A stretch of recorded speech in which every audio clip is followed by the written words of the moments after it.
Hare Krishna, Jaya Jaya Shri Chaitanya, Jaya Nityananda, Jaya Advaita Chandra, Jaya Gaura Bhakta Vrinda, Jaya Jaya Shri Chaitanya, Jaya Nityananda, Jaya Advaita Chandra, Jaya Gaura Bhakta Vrinda, Jaya Jaya Shri Chaitanya, Jaya Nityananda, Jaya Advaita Chandra, Jaya Gaura Bhakta Vrinda. Continue speaking from Caitanya Caritamrita Adi Leela, chapter 9, text 36. Atevami ajna dilun sabakare yaha taha prema phala deha yare tare. Translation and purport by His Divine Grace, A.C. Bhaktivedanta Swami Srila Prabhupada. Therefore, I order every man within this universe to accept this Krishna consciousness movement and distribute it everywhere. This is Lord Chaitanya's instruction to each and every one of us, that we ourselves become Krishna conscious and give Krishna consciousness to others. In this connection, there is a song sung by Srila Bhaktivinoda Thakur. Eniche Ashodi Maya, Sibhakra Lagi, Harinama Maha Mantra, Lao Tumi Magi. Bhakati Vinoda Prabhu, Charane Pariya, Se Harinama Mantra, Laila Magiya. The Sankirtana movement has been introduced by Lord Chaitanya Mahaprabhu just to dispel the illusion of Maya, by which everyone in this material world thinks himself to be a product of matter and therefore to have many duties pertaining to the body. The Sankirtana movement, who is the inaugurator of the Sankirtana movement? Chaitanya Anyone? Mahaprabhu. That's right. It is begun by Chaitanya Mahaprabhu himself. Chaitanya Mahaprabhu is the Yuga avatar. He is the Yuga avatar and he came to give us the Yuga Dharma. And what is the Yuga Dharma? Harinam Sankirtan. That's right. Thank you. So this Harinam Sankirtan is the Yuga Dharma and it gives us the highest perfection. It helps us to understand I am not this body. I am eternal, part and parcel of Krishna. Actually, the living entity is not his material body. He is a spirit soul. We are not able to understand. We read it, hear about it. Theoretically, we speak about it. But many of us are not able to understand. Oh, I'm not the body. I'm a spirit soul. The more we hear and chant, we will be able to also realize it. Because the spiritual knowledge, this is the science. It is not that it's only meant for the books and for us to hear about it and talk about it. No, we have to actually experience it. That's why it's a science. The more we hear and chant, we will be able to realize our true identity as spirit soul. So he has a spiritual need to be eternally blissful and full of knowledge. But unfortunately, he identifies himself with the body, sometimes as a human being, sometimes as an animal, sometimes a tree, sometimes an aquatic, sometimes a demigod, and so on. So we, the soul, have been here in this material world since a very, very long time. And we keep changing our bodies. We may say, oh, right now I'm in the body of a human being, but maybe I was in this and this body, I would feel more happier. Or maybe I was in this and this body, I would feel more happier. We have been in all the bodies. We have been demigods, we have been trees, we have been pigs, we have been dogs, we have been Lord Brahma, we have been fish, we have been in all these type of bodies. Mhm. But each time we are feeling, no, no, let me change, let me change. Why? Because what we are looking for is to be situated in our original spiritual body. That's what we are actually looking for. Thus, with each change of body, he develops a different type of consciousness with different types of activities and thus becomes increasingly entangled in material existence, transmigrating perpetually from one body to another. So, depending on which body we are in, we get influenced by the consciousness of that, by the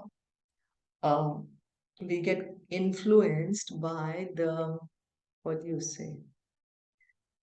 Because each body is under the modes of material nature, and these modes are in different combination and permutation for each different type of body.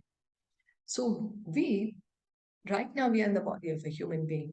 So we are acting as a human being. We are saying, yes, yes, I'm a human being. I must sit down and eat my food. I must do this. I must follow my duties. But we have also been in the body of a dog. And at that time, we don't eat with fork and spoon. We just put our food, our mouth straight into the food. And then we don't walk on two legs, we walk on four legs. Because that is how that particular body is conditioned. And each time we are changing a different body, each time we are thinking, oh, I'm a human being, so I must do this. Oh, I'm a dog, so I must do this. Oh, I'm a tree, so I must do this. But we are not these bodies, we are the soul. Under the spell of Maya or illusion, he does not consider the past or future, but is simply satisfied with the short lifespan that he has gotten for the present.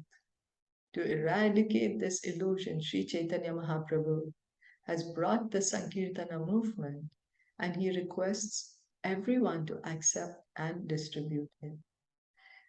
We have completely forgotten our true identity as spirit souls.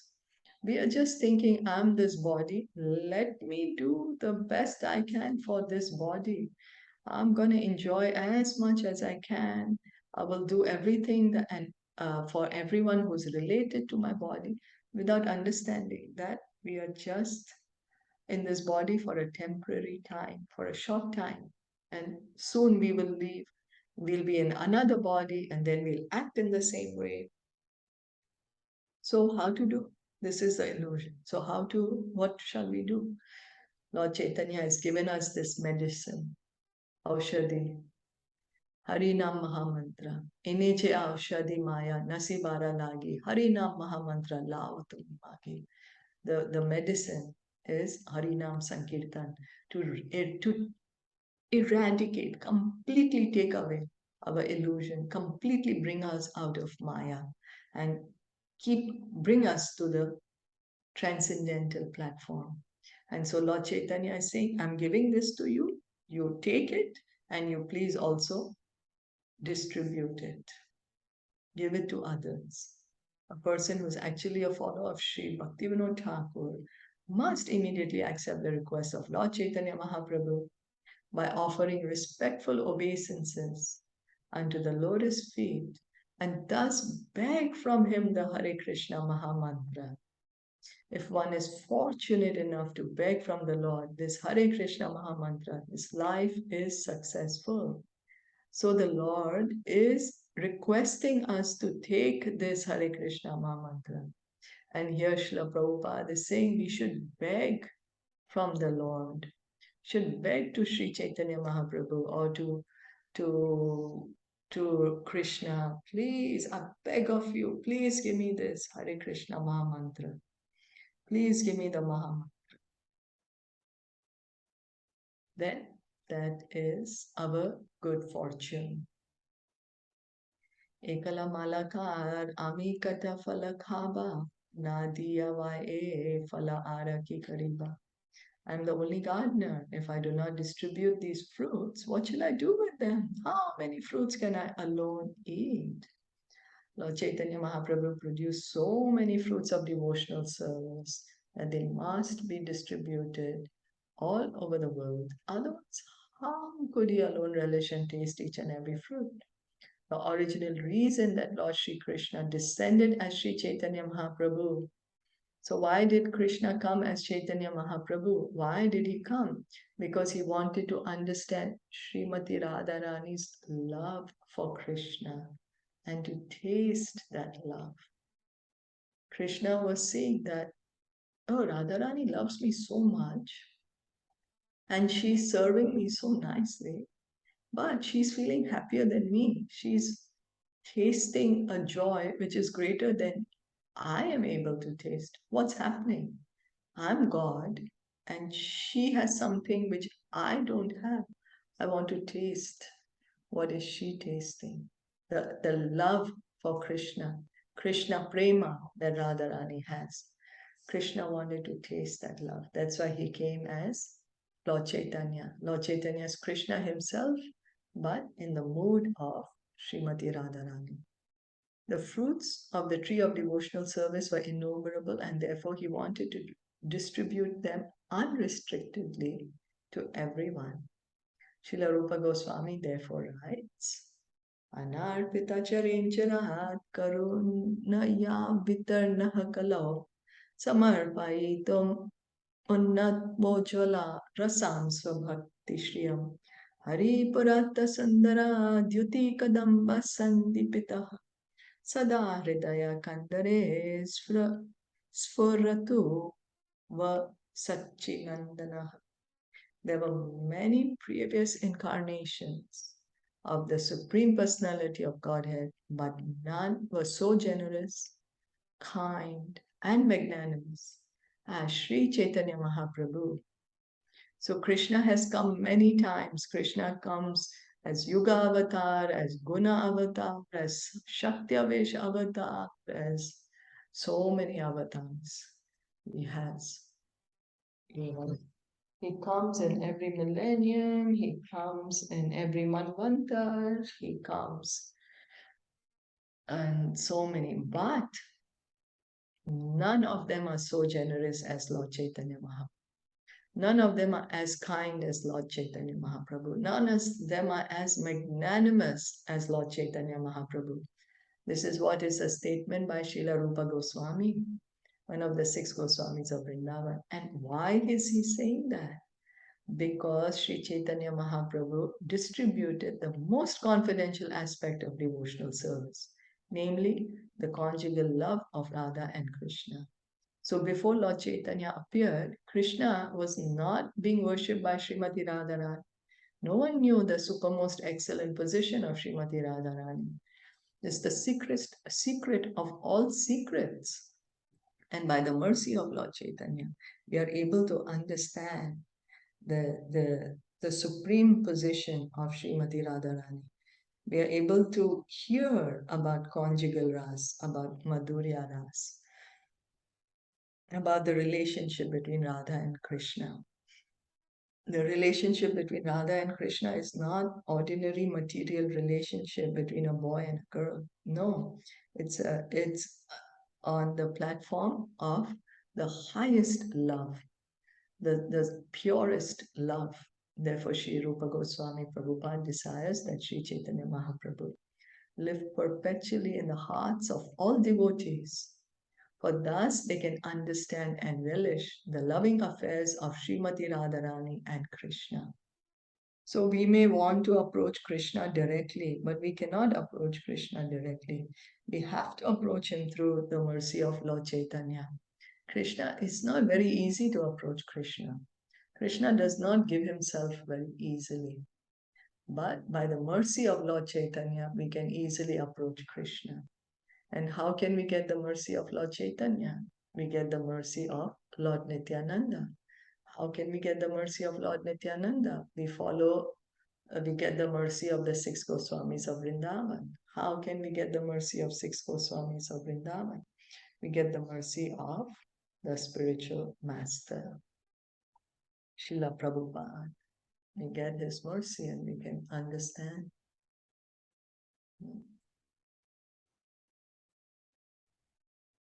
Atma ichamrite riksha sinchi nirantara tahate ashankya phala rikshera upara. By the transcendental desire of the Supreme Personality of Godhead, water has been sprinkled all over the tree, and thus there are innumerable fruits of love of Godhead. God is unlimited and his desires are also unlimited. So we may think, I am unlimited, but we have to understand it's not that I am unlimited, but it's God who's unlimited. Krishna is unlimited. And because he's unlimited, his desires are also unlimited. This example of unlimited fruits is factually appropriate even within the material context.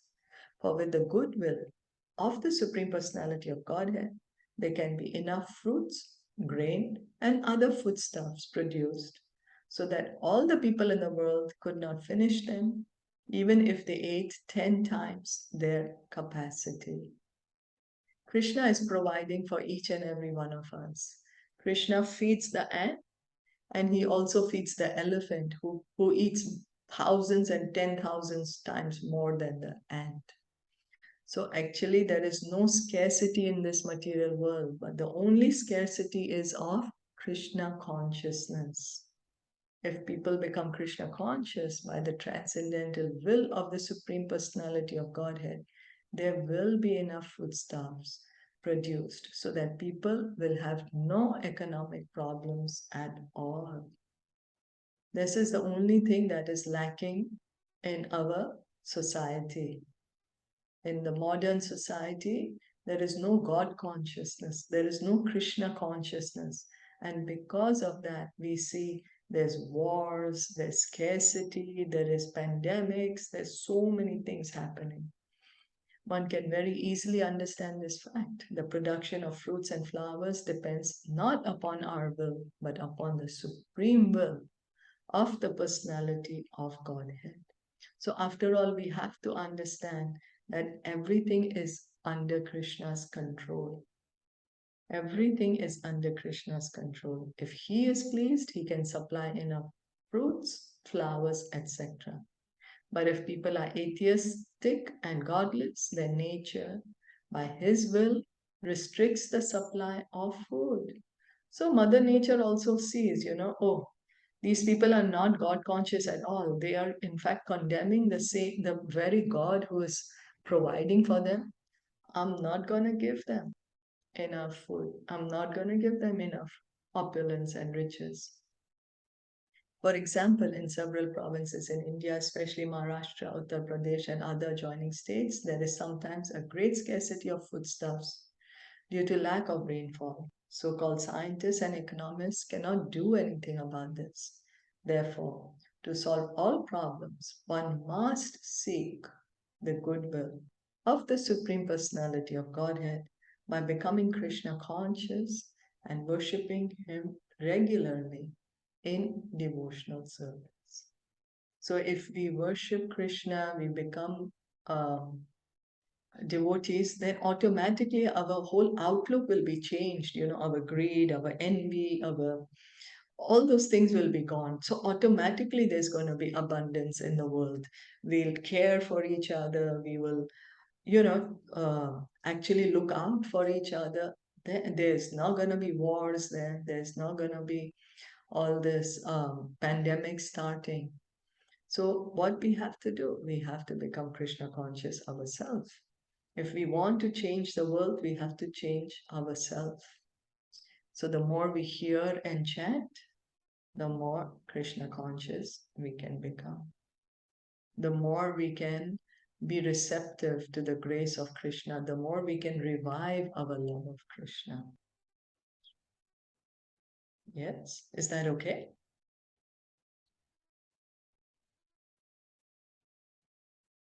Yes. Thank you so much for listening and joining in. Caitanya Caritamrita ki jai, Srila Prabhupada ki jai, Gaur Bhaktavinda ki jai. Hare Krishna.